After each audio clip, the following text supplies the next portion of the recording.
साथियों नमस्कार। हनी की क्लास यूट्यूब चैनल पे आप सभी का हार्दिक स्वागत है, अभिनंदन है। सक्सेस स्टोरी में आज अपने पास स्टूडियो में है जयप्रकाश जी शर्मा, जिनका अभी अभी अध्यापक भर्ती के अंदर चयन हुआ है।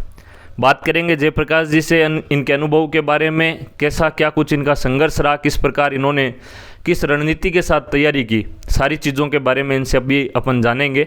तो सबसे पहले तो जयप्रकाश जी आपका हार्दिक स्वागत है, अभिनंदन है। बहुत बहुत धन्यवाद सर, बहुत बहुत धन्यवाद। जयप्रकाश जी, एक तो क्या कि हमारे दर्शक है उसमें हो सकता है कुछ आपके परिचित भी हो, क्योंकि जयप्रकाश जी मेरे क्षेत्र से ही बिलोंग करते हैं, लेकिन फिर भी जो काफ़ी सारे अपने दर्शक है वो अलग ज़िलों से भी है। तो एक बार आप अपना थोड़ा सा डिटेल में परिचय दे दीजिए, कहाँ से है, बिलोंग करते हैं परिवार से वगैरह। जी सर, मैं जयप्रकाश शर्मा, मौलीसर छोटा, तहसील रतनगढ़, जिला चूरू का रहने वाला हूँ। और मैंने BSTC और MA किया है, और लगभग मेरी सारी स्टडी है वो सरकारी विद्यालय में ही कंप्लीट हुई है। जयप्रकाश जी ने जैसे बताया, इनकी लगभग जो स्कूलिंग है वो गवर्नमेंट स्कूल से हुई है। तो गवर्नमेंट स्कूल, जैसे ये मौलीसर से ही बिलोंग करते हैं, अपने मौलीसर जांदवा ग्राम पंचायत का एक गांव है।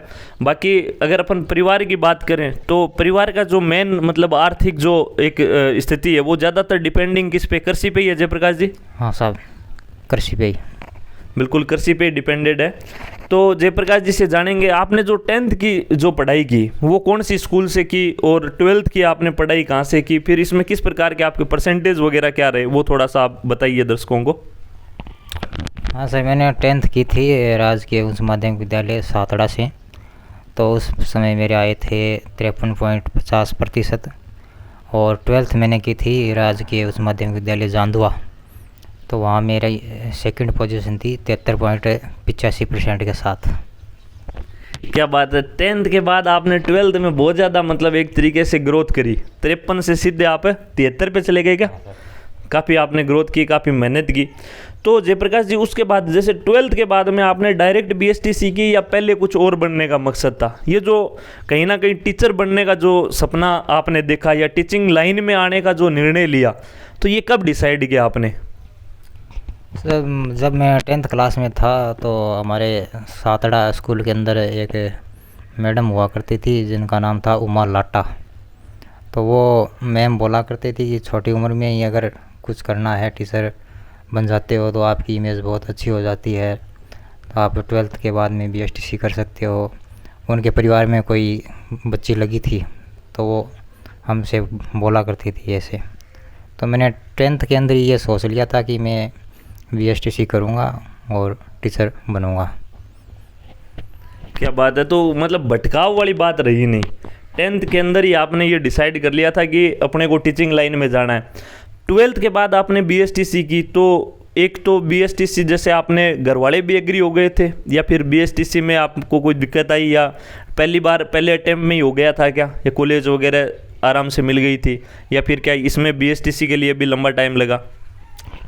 मैंने पहली बार BSTC में मेरा सेकंड वेटिंग में हुआ था, जो बुहाना मिला था मुझे, कोई सोली करके गांव है वहाँ। तो वो सेशन 6 से 7 महीने लेट हो चुका था और वो एरिया भी ठीक नहीं था। तो मैंने घर वालों से बात की तो घर वालों ने मना कर दिया कि रहने दे, कोई और देख लेंगे, अभी वो एरिया सही नहीं है, तो आप रहने दो एक बार। फिर मैंने दोबारा एग्ज़ाम हुआ 6 महीने बाद में प्री का, तो मेरा उसमें चयन हो गया, पहली लिस्ट में नाम आ गया, जो गोविंद TT कॉलेज बिसाऊ झुंझुनू मुझे अलॉट हुआ। तो मैंने वहाँ से BSTC करना स्टार्ट कर दिया। लेकिन दिक्कत सबसे बड़ी यही थी कि फ़ीस के जो पैसे मैनेज करने हैं, आने जाने का जो किराया है, तो वो समस्या तो एक गरीब परिवार में आती है, सभी को आती है। बिल्कुल बिल्कुल। तो घर वालों को कैसे जैसे करके थोड़ा मनाया, कुछ थोड़ा खुद भी है वो बीच में इधर उधर कुछ करके स्कूलों में, और ऐसे करके 2 साल में BSTC वो कंप्लीट हो गई।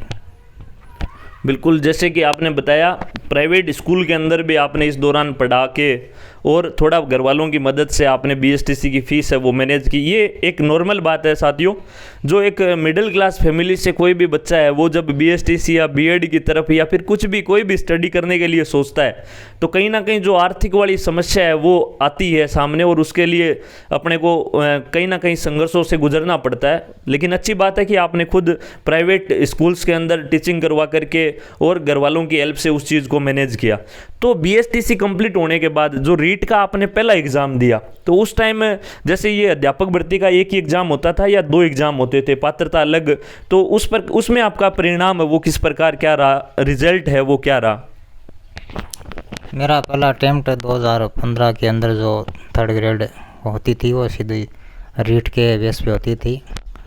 तो मैं उस वक्त नया नया था तो ज़्यादा कोई एक्सपीरियंस था नहीं, हालांकि तैयारी ज़रूर की थी। तो मेरे 102 क्वेश्चन हुए थे 150 में से, और उस वक्त मेरिट लगभग 117 के करीब रही थी, तो मेरा उस वक्त नहीं हुआ। फिर मैं बेंगलोर है वो प्राइवेट जॉब के लिए चला गया बीच में, लगभग 3 से 4 महीने इधर किशनगढ़ अजमेर किया। उसके बाद में मुझे बेंगलोर भेज दिया, तो 5 से 6 महीने में उधर बेंगलोर में रहा। फिर इतने में वो 2018 वाली जो 17 वाली वैकेंसी थी वो आ गई, उसके लगभग 3 महीने बचे थे। तो मुझे उधर पता चला कि वैकेंसी आ रही है, तो मैं फिर बेंगलोर से वो आया और डायरेक्ट सीधा सिक्कर ही आया, मैं घर पे नहीं आया। और सिक्कर में मैंने 3 से लगभग 3.5 महीने तक वहीं लाइब्रेरी में रह के अध्ययन किया और ज़बरदस्त तैयारी की।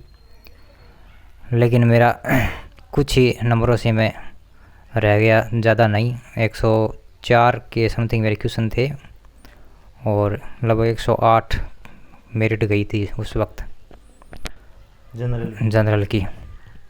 तो उसके बाद में मैं वापस थोड़ा सा बिखर सा गया और घर वालों ने शादी भी फिक्स कर दी थी, तो वो भी प्रेशर आने लगा धीरे धीरे। अब जिम्मेदारी पे जिम्मेदारी और ज़्यादा बढ़ती जा रही थी और संघर्ष करना पढ़ाई के साथ साथ में वो भी मुश्किल होता जा रहा था। फिर मैंने खुडेरा के अंदर मेरा दोस्त सुरेंद्र और मैं दोनों हमने वहाँ पर ज्वाइन किया, और ज्वाइन करने के बाद में साथ में थोड़ी थोड़ी पढ़ाई 2-4 घंटे हो जाती थी। प्राइवेट स्कूल के अंदर जाते थे। फिर ये 2019 के मार्च के अंदर ये वैकेंसी आने की सूचना मिली कि रीट की बड़ी भर्ती आएगी। तो मैं मार्च के अंदर से वहाँ से निकल गया स्कूल से, और 2020 से लेकर रीट 2021 के एंड तक मैं लगातार कंटिन्यू पढ़ाई करता रहा है। और इसके बीच में मैंने कोई भी जो स्कूल का जो लालच है पैसों का या फिर और कोई जो भी भटकाव वाली स्थिति है वो मैंने नहीं आने दी, और लगातार एग्ज़ाम तक मैंने प्रयास किया, लेकिन मैं कुछ ही नंबरों से 2021 वाले रीट में असफल हो गया। अब देखने को कुछ नहीं बचा था। आप भी उस टाइम साथ में ही थे, हम प्राइवेट स्कूल में बीकानेर गए थे आपके कहने पे। तो वहाँ पे आप जैसे साथियों का जो सहयोग मिला उसकी वजह से मन के अंदर एक थोड़ा ठहराव आया कि नहीं, हम कुछ कर सकते हैं, अभी कुछ नहीं हुआ है, हमारे पास और भी समय है। तो आपने बिल्कुल टूटने नहीं दिया। आपके साथ में और भी कई दोस्त थे, बाबूलाल जी, सुशील जी है, मनोज जी हैं। तो आप दिन प्रतिदिन जैसे ही कोई दिक्कत होती तो आप हमें मोटिवेट करते थे। ऐसे करके फिर आप तो 2021 वाली में सिलेक्शन हो गया आपका, तो हम बचे अकेले। तो पढ़ने का भी मन नहीं करता, कोई काम करने का भी मन नहीं करता। घर वालों को भी कहें भी तो क्या कहें। पिताजी हैं वो लगभग बूढ़े हो चुके थे, 80 साल के करीब थे, उनकी भी तबीयत दिन प्रतिदिन ख़राब होती जा रही थी। और शादी को भी 5 साल हो चुके थे, 2018 में शादी थी। तो अब क्या करें, कैसे तैयारी करें, कैसे पैसे को मैनेज करें। सबको पता है खर्चा आज के टाइम कितना हर घर में लगता है। बिल्कुल। बिना कमाई के तो कुछ भी पॉसिबल नहीं है। सही बात है। फिर मैंने आपसे बात की तो आपने बहुत हिम्मत बताई कि आप तैयारी स्टार्ट करो, सब कुछ अच्छा होगा, देख लेंगे। तो मैंने कैसे जैसे करके फिर से किताबें एक बार उठा करके मैंने लगभग मार्च 2022 के अंदर मैंने किताब उठा ली थी। तो फिर मैं बाहर जाने की सोचा, तो फिर बाहर तो कैसे जाया जाए, क्योंकि पास में मनी प्रॉब्लम भी थी और घर वालों से भी अब कहाँ से लाएं। घर वाले तो कोई वो तो है नहीं कि कोई पेड़ लगा रखा है, वही सही बात है। बूढ़े हैं बैठे थे घर पे। तो मैंने निर्णय लिया कि मैं हमारे जो पुराना कोई पैतृक मंदिर है गांव में ठाकुर जी का, तो मैंने सोचा मैं यहीं बैठ के पढ़ाई करूँगा। अब जो होगा देखा जाएगा, चाहे भूख मरे या कुछ भी हो, कोई हमारा सहयोग करे नहीं करे, हमें एक बार सिरौंकली में देना है। तो मैंने दे लिया। उसके बाद में मैं एग्ज़ाम तक लगातार वहीं मंदिर के अंदर सुबह से लेट नाइट तक बैठा पढ़ता, दोनों टाइम मंदिर की आरती पूजा करते था। फिर एक दोस्त है वो सुरेंद्र चोपड़ा, वो भी मेरा अच्छा दोस्त है। वो पहले रतनगढ़ था, क्योंकि हम 2021 वाली में तैयारी के दौरान रतनगढ़ रहे थे काफ़ी टाइम तक। तो उसका भी मन नहीं लगा उधर, तो वो बोला कि मैं भी आ जाऊँगा मंदिर के अंदर तैयारी करने के लिए। तो आ जाओ, क्या दिक्कत है, कोई दिक्कत नहीं है। सही बात है। तो वो भी 2-3 दिन सोच विचार करने के बाद में मेरे पास आ गया। तो हम दोनों ने मंदिर में रह कर के लगभग 6 से 7 महीने तक लगातार कंटिन्यू तैयारी की। तो उसमें सुरेंद्र का भी सिलेक्शन हो गया लेवल 2 संस्कृत से, अच्छा। और मेरा भी इसमें लेवल 1 में सिलेक्शन हो गया। बिल्कुल, आप दोनों दोस्तों को सिलेक्शन की चयन की बहुत बहुत बधाई। जैसे कि जयप्रकाश जी ने बताया कि संघर्ष है वो काफ़ी लंबा रहा साथियों। ये आपका कौन सा अटेम्प्ट हो गया? चौथा अटेम्प्ट क्या? हाँ, चौथा अटेम्प्ट सर।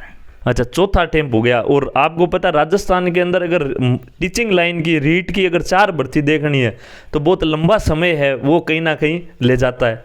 और वैसे अपने जो गुरुजी है सुभाष जी चारण, उनकी भी एक मतलब ये कहा, वो हर बार कहते रहते हैं कि जो ये टीचिंग लाइन की जॉब है वो जवानी खा जाती है। इसमें क्या है, वो मारवाड़ी में बोलते हैं कि बाल है वो धोले हो जाते हैं एकदम। बिल्कुल ये बात एकदम सही है। कहीं ना कहीं जयप्रकाश जी, आपने जैसे बताया कि 2021 वाली वैकेंसी में हम दोनों ने साथ ही एग्ज़ाम दिया था, और हमारा सेंटर भी एक पास में आया था। दोनों साथ में एग्ज़ाम देने के लिए गए थे, और एग्ज़ाम देने के बाद यही विश्वास था कि दोनों का सिलेक्शन हो जाएगा, क्योंकि दोनों की तैयारी बहुत बढ़िया थी, कॉन्फिडेंस बहुत अच्छा था। लेकिन उस वैकेंसी के अंदर क्या हुआ, कुछ नहीं हुआ, ये सब आप लोगों से भी कहीं ना कहीं छुपा हुआ नहीं है कि किस बड़े स्तर पे कहीं ना कहीं उसमें गड़बड़ हुई। रीट लेवल जो 2 की भर्ती थी वो तो कहीं ना कहीं रद्द भी कर दी गई थी। खैर, क्या कुछ रहा वो तो उसमें अपने जाने की बात नहीं है, बट उसकी वजह से जो सारी चीज़ें थी उसकी वजह से उसकी मेरिट है वो कहीं ना कहीं बहुत ऊपर गई, जिसकी वजह से फिर जयप्रकाश जी वो बहुत करीब आके रह गए थे। और उस टाइम हम साथ में ही एक प्राइवेट स्कूल के अंदर पढ़ाने के लिए गए। जैसे जयप्रकाश जी ने बताया, हमारे काफ़ी और भी साथी थे जिनके बारे में भी जयप्रकाश जी ने बताया। उन सभी साथियों ने भी इस बार एग्ज़ाम दिया। और आपको जानकर के खुशी होगी साथियों कि उस स्कूल से हम लोग तकरीबन 7-8 साथी थे जो वहाँ पे पढ़ाते थे, और उन सभी का इस बार वो अंतिम रूप से चयन हो गया। तो ये भी हमारे लिए कहीं ना कहीं एक बहुत अच्छी बात है कि एक ही संस्था के अंदर पढ़ाने वाले सभी टीचर्स का, जिन्होंने एक साथ तैयारियां शुरू की, उन सब का चयन हुआ।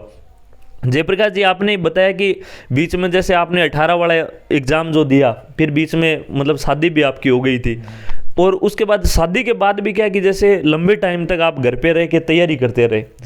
तो कहीं ना कहीं एक चीज़ ये होती है कि ससुराल वाले हो या बीवी हो, है ना, उनकी भी एक एक्सपेक्टेशन ये होती है कि यार मेरा हस्बैंड वो कहीं ना कहीं कमाए।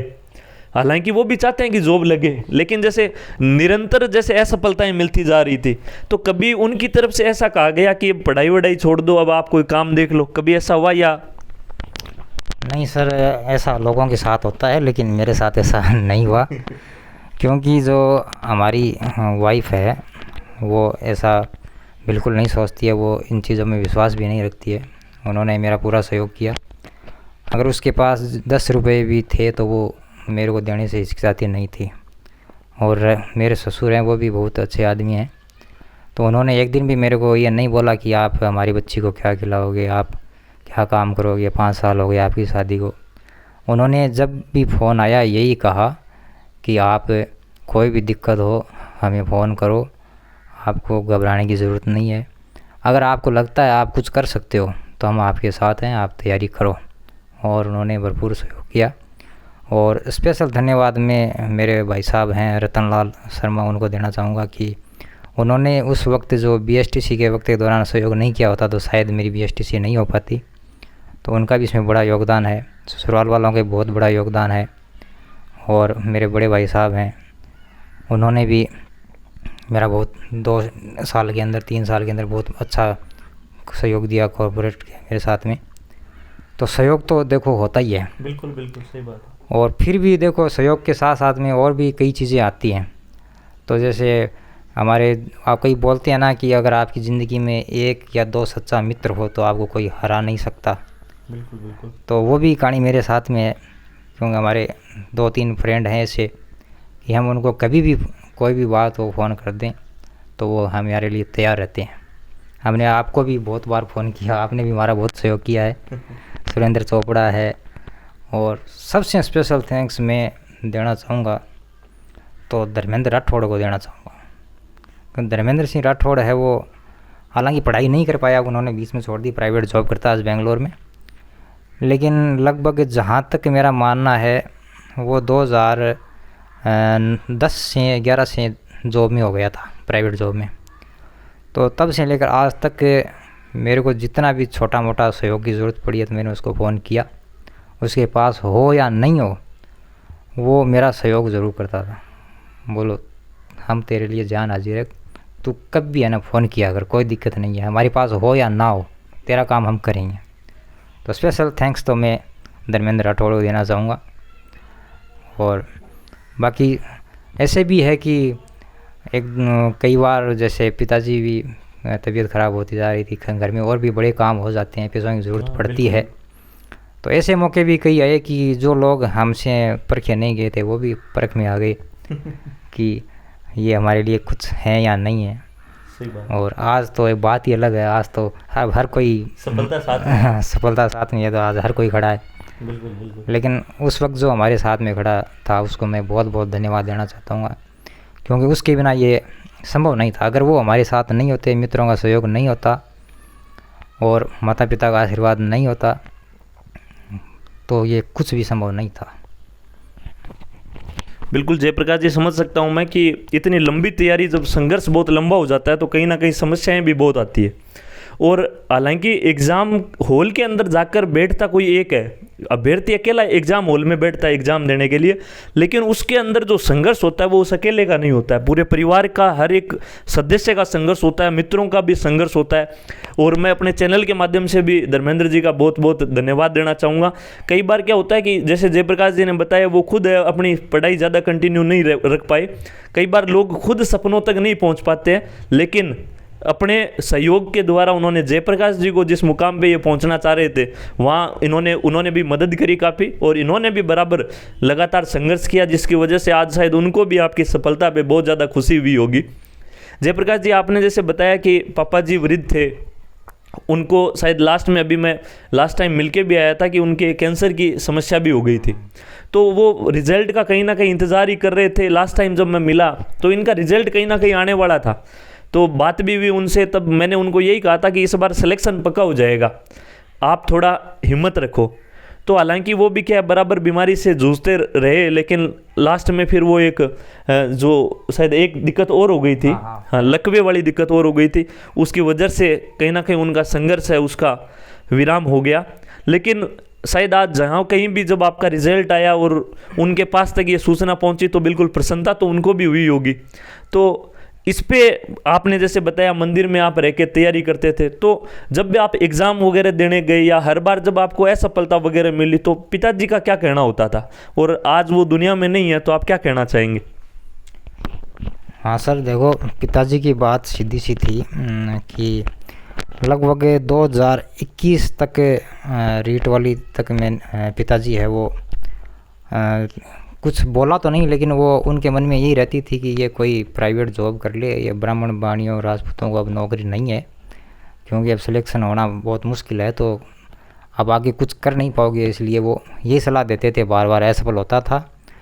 तो बीच में कुछ नहीं बोलते थे, जैसे असफल होने का सूचना मिलती तो वो यही बोलते कि बेटा कोई काम देख लो, अच्छा रहेगा। लेकिन मैंने जिद पकड़ी रही और मैं उनको अब की बार इस साल में लग गया था कि ये मानेगा तो नहीं, क्यों मैं टाइम से सुबह जल्दी जग कर के लग जाता था, लेट नाइट तक आता था। उनको पता लग गया कि इसकी लगन तो है और ये कुछ करेगा ज़रूर।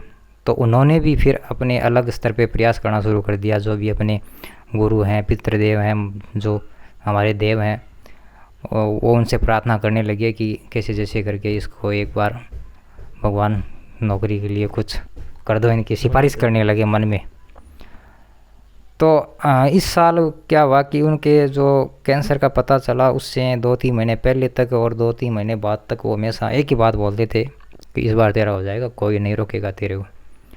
मुझे अफसोस होता था कि पिताजी ने इतने सालों में एक दिन भी ये नहीं कहा कि तू तैयारी कर, हम तुम्हारे साथ में मन से हैं। क्योंकि बीच में वो कहीं कहीं बोल देते थे कि आप प्राइवेट काम करो, इनमें कोई कुछ नहीं रखा है, मतलब हाँ, लंबा टाइम हो गया था उसकी वजह से। वो लंबा टाइम हो गया तो उसकी वजह से वो भी परेशान हो चुके थे। सही बात। और इस बार उनके मन में भी एक आशा की अजीब सी किरण दिख रही थी और उनके चेहरे पर भी एक अलग ही माहौल था, तेज था।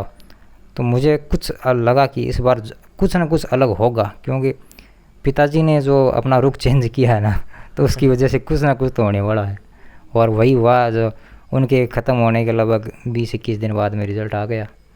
वो नहीं देख पाए, उनके वो खुशी शायद मंजूर नहीं थी भाग्य में।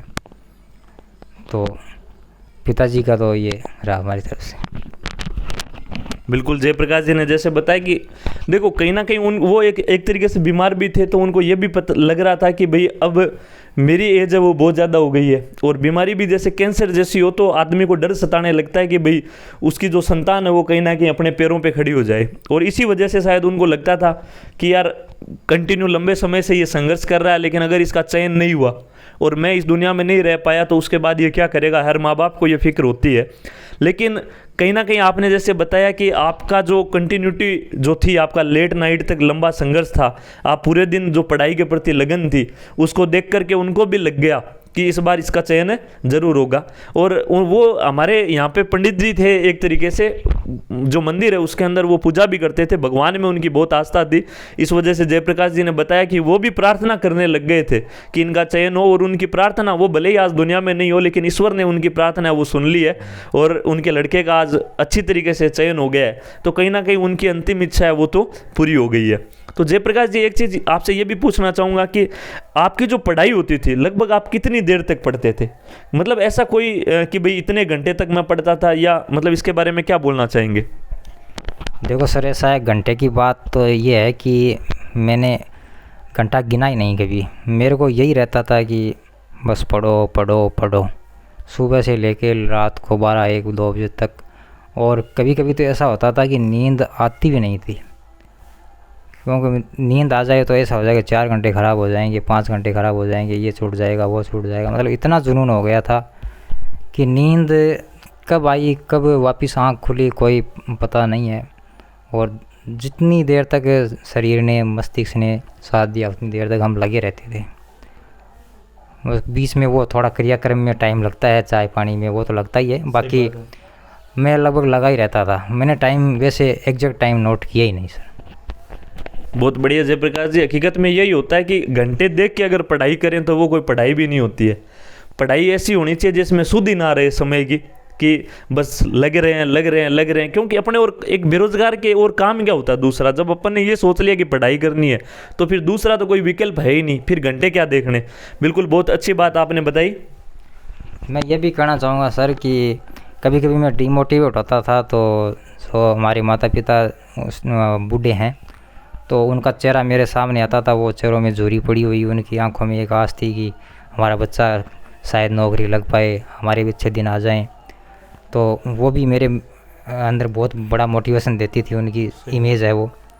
और मेरे मन में था कि मैं अगर ये इस जन्म में कुछ नहीं कर पाया तो मेरा जीवन है वो व्यर्थ सा हो गया, मेरे लिए एक चैलेंज सा हो गया था। और वो विवेक सर की एक लाइन है ना कि माँ बापू थोड़ा धीरज धर, मन अपनी राह बनाबा दे। बिल्कुल बिल्कुल। थारा सपना साची कर देशूँ, मन पहली खुश बन जा बा। वही बात मेरे मन में थी सर। बहुत बढ़िया। विवेक सर से काफ़ी मोटिवेटेड लगते हैं जयप्रकाश जी।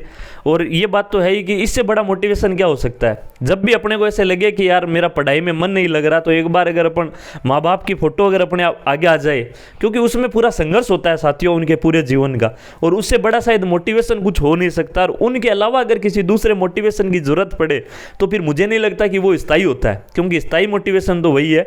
तो आपने जैसे विवेक सर की भी बात की, तो मैं ये भी साथ में पूछना चाहूँगा जयप्रकाश जी, तैयारी तो हालांकि आपकी बहुत लंबी हो गई, इसलिए आपने मेरे हिसाब से ना तो कोई एक बुक पढ़ी या कहीं एक टीचर को भी आपने फॉलो नहीं किया होगा, क्योंकि लंबे टाइम में लगभग अपन बहुत सारी कंटेंट आपने बहुत सारा पढ़ा। तो मैं स्पेशल रूप से एक तो ये भी पूछना चाहूँगा कि जब आपको लगता है कि पहले आपने एग्ज़ाम दिए, हालांकि आप करीब जाके रहे, लेकिन उनमें जैसे असफलताएं मिली, इस बार आपने तैयारी की उसमें आपको सफलता मिली, तो इन दोनों में आपको लगता है कि लोगों की नज़र में तो ये है कि इस बार किस्मत बढ़िया थी, लेकिन आपको इंडिविजुअली व्यक्तिगत रूप से आपको ऐसा क्या लगता है कि दोनों में तैयारी में क्या फ़र्क रहा होगा? कि एक तो वो जयप्रकाश था जब पहली बार एग्ज़ाम दे के आया था, 117 मेरिट रही और 102 नंबर बने थे, फिर बीच में जयप्रकाश बहुत करीब गया, और अब जो एक ठहराव आ गया व्यक्तित्व में, तैयारी भी बहुत हो गई है, हर तरीके से अनुभव भी बढ़ गया। तो अब आपने जब एग्ज़ाम दिया तो आपको क्या लगता है कि इस बार वाली तैयारी में पहले जो आपने तैयारियां की उसमें क्या अंतर रहा होगा? कुछ अंतर था क्या? अंतर सिर्फ इतना ही था कि पहले मैंने कभी ढंग से इंग्लिश, मैथ्स, साइंस के अलावा कोई नोट्स नहीं बनाए, बाकी चीज़ें मैं ऐसे ही पढ़ता रहता था, कोई हाईलाइट कर लिया। अब की बार मेरे पास स्कूल छोड़ने के बाद काफ़ी टाइम बचा था, तो मैंने सोचा बाकी तो सब कुछ पढ़ ही रखा है, साइको पढ़ते पढ़ते पागल हो रहे हैं, सब चीज़ें बार बार वही चीज़ें पढ़नी है, तो इस बार कुछ अलग करना पड़ेगा, नहीं तो फिर वो पहले वाली स्थिति होगी। तो मैं मार्केट गया, वहाँ से 5-6 मोटे मोटे रजिस्टर लेके आया, और फिर अलग से एक एक सब्जेक्ट का मैंने सबके नोट्स बनाएंगे, सबके अलग से नोट्स बनाने शुरू कर दिए। और नोट्स बनाने के बाद में जितना भी मेरे पास पुराना नया जो भी मैटर था उनको भी साथ में इंक्लूड कर दिया, और उसके बाद में मैं उससे रिवीजन करता था बार बार, और लगभग 150 से 180 के बीच मेरे प्रैक्टिस सेट वो निकल चुके थे। बस यही अलग था अभी इस बार। साथियों, एक तो जयप्रकाश जी ने जैसे बताया कि पहले इन्होंने क्या है, कुछ गलतियां ये इस प्रकार की कि कुछ सब्जेक्ट को ज़्यादा महत्व दे दिया और कुछ को नहीं दिया, और ये गलती लगभग विद्यार्थी करता है शुरुआती टाइम में। जब भी तैयारी शुरू करता है उसको लगता है कि ये तो मेरा स्ट्रॉन्ग है, इसको पढ़ने की क्या ज़रूरत है, जो हार्ड है उसको ज़्यादा टाइम दे दें। लेकिन किसी भी सब्जेक्ट को छोटा समझने की भूल है, वो अपने को नहीं करनी चाहिए। ये अपने को कहीं ना कहीं जयप्रकाश जी की स्टोरी से पता लगता है। तो इन्होंने इसके बाद इस बार हर एक सब्जेक्ट के बराबर टाइम देख के उसके नोट्स बनाए, ये बात इन्होंने बताई। इसके अलावा मैं जब दोनों हम तैयारी कर रहे थे रीट 2021 वाली, तब पहले शायद मेरे हिसाब से आपने मैथ्स को इतना ज़्यादा नहीं पढ़ा था, लेकिन उस टाइम जब हम दोनों साथ में तैयारी करते थे तो इनका कई बार कॉल आता था और ये बोलते थे कि यार मैथ्स मैंने काफ़ी तो कर ली है, लेकिन इस बार मेरे को ये वाली प्रैक्टिस और करनी है। और जो एक कोर्स भी हमारा लिया हुआ था तब भी इन्होंने बताया कि मैंने हालांकि खुद ने देखा ही नहीं था, लेकिन इन्होंने उसको पूरा देख लिया था और हर एक उसके जो क्वेश्चन थे वो इन्होंने सोल्व किए। तो कहीं ना कहीं इस बार इन्होंने किसी भी सब्जेक्ट को अपनी कमजोरी नहीं बनने दिया। ये इंपॉर्टेंट नोट करने वाली बात है साथियों कि जिस सब्जेक्ट में अपने को लगे कि ये अपनी कमजोरी है उसको ताकत बनाना जरूरी है। और इन्होंने इसके लिए ये भी बताया कि तकरीबन 150 से 180 के बीच में प्रैक्टिस सेट इन्होंने सोल्व कर लिए। मायने रखता है साथियों, लगभग साथी होते हैं वो एग्जाम से पहले प्री जो पेपर देते हैं मुश्किल से 4-5 सोल्व करके चले जाते हैं। 150 से 180 के आसपास, मतलब इतने क्वेश्चन पेपर सोल्व करना भी अपने आप में बड़ी बात होती है। तो जयप्रकाश जी, आपने कोई इस दौरान पूरी सेल्फ आपकी जो स्टडी रही, मतलब सेल्फ ही तैयारी की या इधर उधर से कोचिंगों की सहायता भी आपने ली? इस बार लगभग मेरा योगदान है वो सेल्फ को ही जाता है। मैंने रियाज सर है वो शिक्षण विधि के लिए, उनको मैंने देखा 1-2 वीडियो तो कुछ अलग लगा मेरे को, तो मेरे को लगा इनसे एक बार पढ़ना चाहिए। तो मैंने रियाज सर से शिक्षण विधि एक बार पढ़ी, लगभग 20-25 दिन में कंप्लीट कर ली थी, मैंने नोट्स बना लिए। उसके अलावा मैंने एक बार थोड़ा सा जो हमारा नया टॉपिक लगा है ना वो शिक्षण वाला वो शैक्षिक उद्देश्य और परिदृश्य, वो मैंने किसी से आईडी पासवर्ड लेकर के उत्कर्ष से वो भी नोट किया। बाकी सब मेरा लगभग किताबों से ही था। बहुत बढ़िया। और आपने कलाम की टेस्ट सीरीज भी ज्वाइन की क्या? हाँ, सबसे बड़ी बात ये मैं बताना भूल गया सर कि मैं बीच में थोड़ा सा टर्न आया कि सब साथी बोल रहे यार सीकर जाएंगे और कलाम वाली टेस्ट सीरीज़ ज्वाइन करेंगे, ये करेंगे वो करेंगे, तो कहीं ना कहीं थोड़ा सा दिमाग में भटकाव आ जाता है। तो मैंने फिर सीकर जाने की सोची। तो मैं सीकर मुश्किल से कोई 10-15 दिन रहा होगा, बीच में तबीयत ख़राब हो गई। फिर उन्होंने टेस्ट सीरीज़ चालू होने के बाद में उन्होंने हर ज़िले में सेंटर की व्यवस्था कर दी। तो वो मेरे लिए सोने में सुहागा था। तो मैं वापस सेंटर चेंज करवा करके वापस गांव आ गया और फिर मैंने कलाम के सारे टेस्ट जितने भी थे सारे टेस्ट दिए। उसके अलावा प्रयास के भी जो जिला स्तर पर 3-4 टेस्ट हुए वो भी मैंने दिए थे। बिल्कुल, उस टाइम क्या है कि तैयारी के दौरान भी जयप्रकाश जी से मेरी बात है वो होती रहती थी। इनकी तैयारी बहुत काफ़ी लंबे समय तक इन्होंने रीट की तैयारी नहीं की है साथियों, इसको जिया है इन्होंने। और लगभग क्योंकि सिलेबस इन्होंने बहुत पहले ही कंप्लीट कर लिया था। जब लोग ये सोच रहे थे कि डेट डिक्लेयर हो चुकी है, अब तैयारी शुरू करेंगे, उस टाइम इन्होंने सिलेबस कंप्लीट कर दिया था साथियों।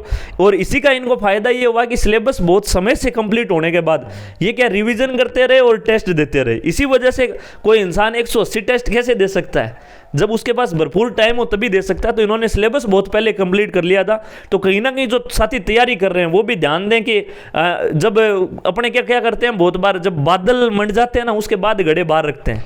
तो उसमें कोई फायदे वाली बात नहीं है साथियों। लंबे टाइम तक अपने को संघर्ष है वो करना पड़ेगा। आप तैयारी है वो आपको लगभग 1 साल तो अपने को देनी ही पड़ेगी, क्योंकि अपने 5-6 महीने बढ़िया अगर अपन सिलेबस कंप्लीट कर लेंगे उसके बाद आराम से टेस्ट दे पाएंगे। वरना तो फिर आपके टॉपिक ही कवर नहीं होते तो फिर सिलेबस तो कहीं ना कहीं वो टेस्ट देने वाली बात है वो तो फिर गौण हो जाती है साथियों। तो जयप्रकाश जी से फिर लास्ट में ये चीज़ ज़रूर जानना चाहूँगा कि जो हमारे नए साथी है तैयारी शुरू कर रहे हैं, तो आपको क्या लगता है कि उनको किस प्रकार करनी चाहिए? इसके अलावा आपका संघर्ष, जैसे क्योंकि आपने बहुत सारी असफलताओं को देखा है, तो मैं ये भी आपसे कहना चाहूँगा कि उन साथियों के लिए भी आप कुछ कहें जो लगातार लंबे समय से असफल होते हुए आ रहे हैं, तो उनको आप कैसे हौसला देंगे? देखो सर, मैं 2013 से कंपटीशन लाइन में हूँ। लगभग 2023 तक मैंने टीचिंग के अलावा और भी जितने एग्ज़ाम हैं, लगभग 30 के एग्ज़ाम मैंने दिए थे। उनमें मैं कुछ के मैं नज़दीक रहा, कुछ में 2 गुना में सिलेक्ट होकर रह गया, लेकिन फाइनल अभी हुआ। लगभग मैंने 30 से प्लस एग्ज़ाम मैंने दे दिए हैं और 2013 से 23 का लगभग 10 साल का टाइम हो चुका है। लेकिन आजकल क्या है, मैंने देखता हूँ कि लगभग साथी हैं फ़ोन करते हैं, 1-2 एग्ज़ाम दिया यार, बोलो नहीं यार अब नहीं होगा, अब कोई काम देखेंगे, इतना टाइम नहीं है, भरोसे नहीं बैठ सकते। तो मेन कहानी यही है कि उनको खुद पे विश्वास नहीं है। अगर आपको खुद पर विश्वास है कि आप कर सकते हो तो टाइम भले ही लग सकता है, लेकिन आप सेलेक्ट ज़रूर हो जाओगे, निकल जाओगे। इसके लिए आपको थोड़ा धैर्य रखना पड़ेगा और परिस्थितियाँ, समय आता है कि उस टाइम सहन करना मुश्किल हो जाता है, लेकिन वो टाइम निकलते निकलते पता ही नहीं चलता है कब गया। क्योंकि आप तैयारी के दौरान इतने अपने आप को जैसे डाल दोगे अपने अंदर, वही एक चीज़ रहेगी दिमाग में, तो ये संभाल लो कि आपको कोई नहीं रोक सकता। तो मेरा तो कहने का मतलब यही है कि 1-2-3 एग्ज़ाम से गिव अप मत करो। अगर सिलेक्शन नहीं हो रहा है तो कुछ और सुधार करो। और इसके अलावा अपने माता पिता के चरणों में प्रणाम करके और उनको सपनों को देखो कि उनके मन में क्या है, हमारे लिए इन्होंने क्या किया था, और आप वो क्या एक्सपेक्ट कर रहे हैं। तो आप उनके बारे में सोचना शुरू कर दोगे, साथ में तैयारी शुरू कर दोगे, तो आपको निश्चित सफलता मिलेगी, आपको कोई नहीं रोक सकता। और हो सके तो जीवन में 1-2 सच्चे मित्र ज़रूर बनाना, ताकि आपको ज़िंदगी में कोई हरा ना सके। बिल्कुल, बहुत बड़ी बात जयप्रकाश जी ने कही है कि जब भी टूट जाता है ना आदमी, बहुत बार क्या होता है कि अपन घर वालों से भी कुछ चीज़ें शेयर नहीं कर पाते, तब अपने को जो बाहर से थोड़े मोटिवेशन की ज़रूरत पड़ती है, और वो एक सच्चा मित्र ही अपने को मोटिवेट कर सकता है। तो खैर, संघर्ष का समय तो बहुत लंबा रहा जयप्रकाश जी, और वो कंप्लीट हो गया है। अब खुशी का दौर है, वो कहीं ना कहीं आपके जीवन में आ गया, तो इसलिए उसकी एक बार आपको फिर से बधाई। जो आपका चयन हुआ और जैसे ही आपने PDF में देखा कि सेलेक्ट हो गए अंतिम रूप से, सबसे पहले आपने किसको बताया, और घर वालों की जो एक तरीके से प्रतिक्रिया थी वो क्या थी, ये ज़रूर जानना चाहेंगे। देखो, सबसे पहले तो आजकल क्या है कि रिजल्ट आते ही दोस्तों के फ़ोन आने लग जाते हैं, तो सबसे पहले वाली बात तो वो तो है नहीं। सही बात है। लेकिन वैसे घर में सबसे पहले मम्मी को और मेरी घरवाली को बताया कि मेरा सिलेक्शन हो गया है। तो मम्मी को तो अभी तक विश्वास नहीं है, क्योंकि वो तो कहती हैं कि सरकार का कोई भरोसा नहीं है, जिस दिन स्कूल में जाएगा उसी दिन मानूंगी मैं तो। लेकिन अपने पत्नी को भरोसा हो गया कि ठीक है अब हो जाएगा। बिल्कुल, ये बात भी आपने बड़ी माता जी ने भी क्या है कि संघर्ष, जब इनका संघर्ष था तो कहीं ना कहीं उनके लिए भी वो संघर्ष का टाइम था। और आजकल व्यवस्थाएं ऐसी हो गई है जयप्रकाश जी की कब भर्तियां रद्द हो जाती है, कब क्या हो जाता है, तो इस वजह से कहीं ना कहीं डर सबको लगता है। लेकिन अब तो आपको अंतिम रूप से फाइनल आपका चयन है वो भी हो चुका है, विद्यालय भी आपको आवंटित हो चुका है, और इसकी भी आपको हार्दिक बधाइयाँ कि आपको गृह जिला मिला है। तो कहीं ना कहीं ये भी आपका ये है कि संघर्ष जरूर लंबा रहा, लेकिन पिछली बार अगर आपका हो जाता तो शायद आपको, जैसे सुशील जी कहते थे, गडरा रोड बाड़मेर मिलता। हाँ, लेकिन इस बार ये है कि बढ़िया है, आपको गृह जिला मिला है। तो हालांकि और सबसे अच्छी जो बात रही वो ये रही कि पिछली बार वाली वैकेंसी और इस वैकेंसी के बीच में हालांकि ज़्यादा टाइम नहीं गया। वरना तो राजस्थान की सबसे बड़ी प्रॉब्लम ये है कि एक वैकेंसी के बाद दूसरी वैकेंसी आती है तो लगभग पंचवर्षीय योजना जैसा खेल हो जाता है। लेकिन ये खुशकिस्मती रही कि इस बार जल्दी, एक्चुअली भले इलेक्शन वाला रहा या कुछ भी रीजन रहा, लेकिन ये वैकेंसी वापस जल्दी आ गई। और अब आप ये मान लीजिए कि पिछली बार वाली वैकेंसी का आपको बेनिफिट ये हो गया कि गृह जिला मिल गया है।